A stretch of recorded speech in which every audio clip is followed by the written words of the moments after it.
Hey Canucks fans, no Canucks game tonight, unfortunately, but I still want to talk about taxi squads and some team improvements under Bruce Boudreau. I'm Canuck Clay. I'm the founder of the GLCPC, the Good Looking Canucks Positivity Club. This is my Canucks take on one take.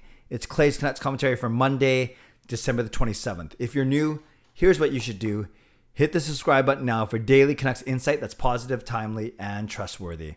And as always, this vlog is brought to you by Perform and Transform, personal training and weight loss. Sign up now for a free 7-day trial. Use the link in my video descriptions.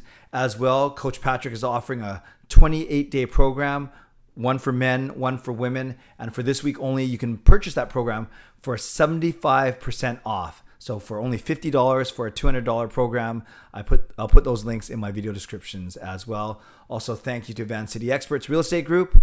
Contact Jason Lim and his team for all of your real estate needs. Supposed to be going, actually, before I talk about tonight, I made a boo-boo. Yesterday, I was a little rusty getting back to daily vlogs. And in answering a question about, do I think Niels Höglander will replace Tanner Pearson on the power play?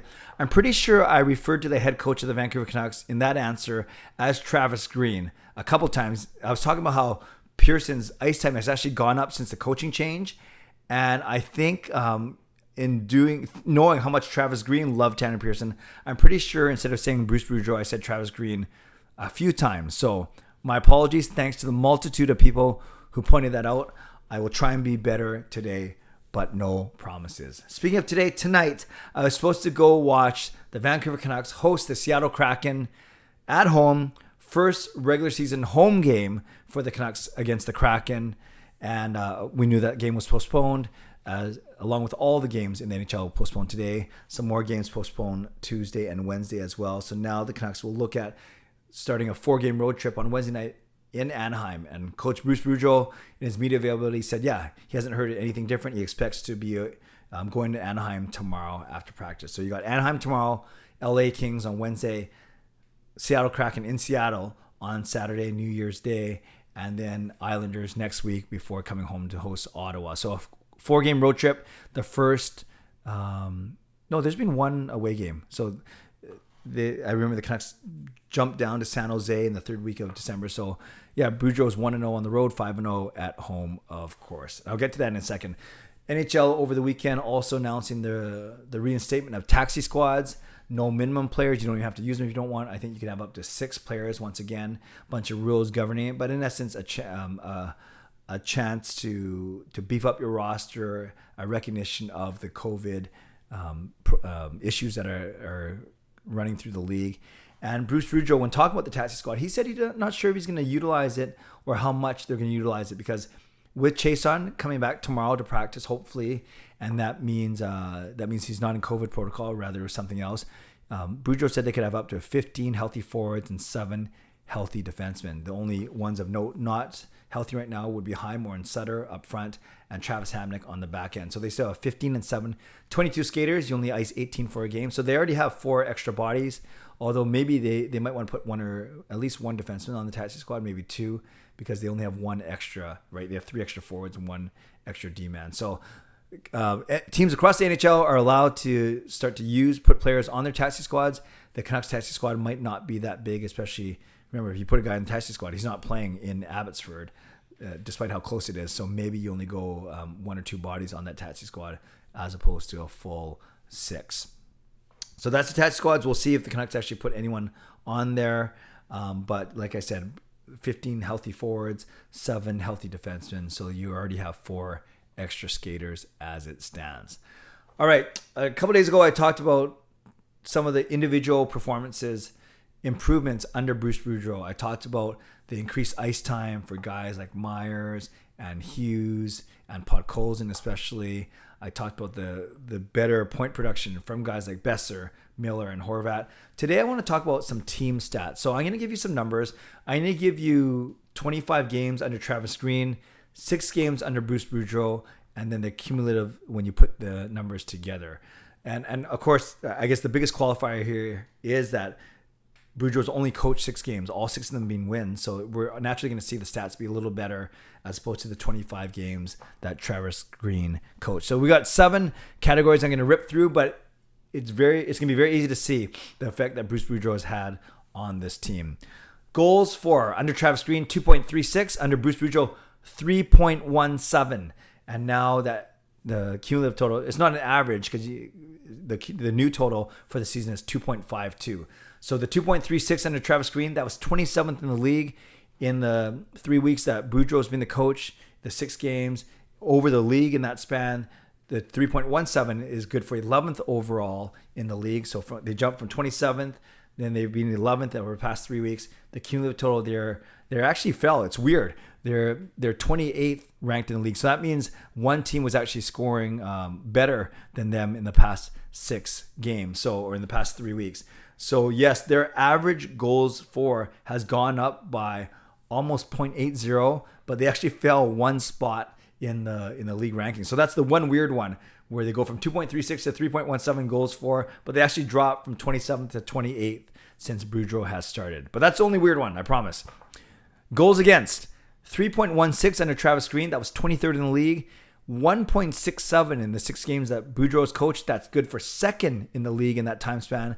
Now their new total is 2.87 goals against, and they're 16th in the league, right in the middle. So under Bruce Boudreau, they've jumped from 23 to 16. So that is a good sign, obviously.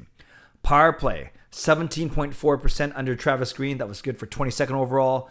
31.3% under Bruce Boudreau. That's been 8th overall in that time span. New total, 19.6%, gone up to 14th in the league. So jumped from 22 to 14th into the top half of the league. So goals against, way better. Power play, way better. Again, for some reason, goals for, they dropped a spot.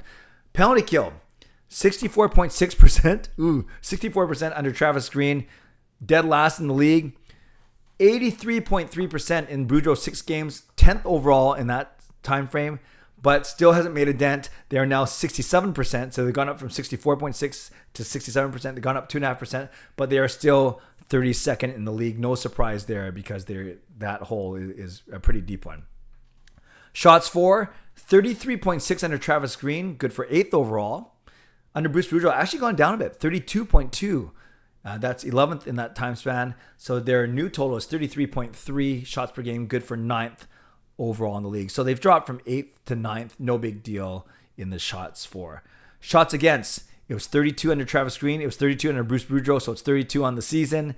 Under Travis Green, that was good for 20th in the league. Boudreau, that's good for 17th in the league, so that means 3 other teams gave up more shots.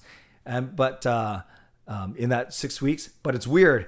For the season total, they are now down to 23rd overall. So I'm not sure how that math works. I got to figure that one out. But somehow they kept the same average under Boudreau in that time span. They've been 17th overall, but they're 23rd overall now. I got to figure that math out. That looks weird, but I'm not going to worry about too much about it. Finally, face-offs, 51.4% under Travis Green. That was 10th overall. Under Boudreau, it's been 51.1%. That was 14th overall with him.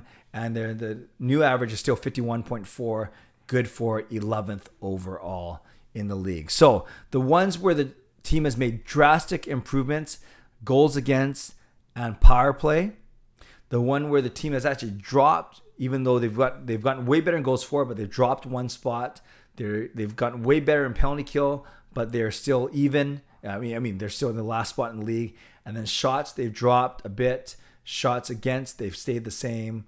And then face-offs, they basically dropped a bit. So really, I'd say the shots against, the face-offs, and the penalty kill really, and even goals for, actually, they haven't really changed a lot in terms of league ranking. And that's because it's only been a 6-game sample size, right? You can't really move too much in 6 games. So 5 of the 7 stats then. Goals for, penalty kill, shots for, shots again, and face-offs, they've only moved a few spots, either 0, 1, 2, or 3 spots in the league.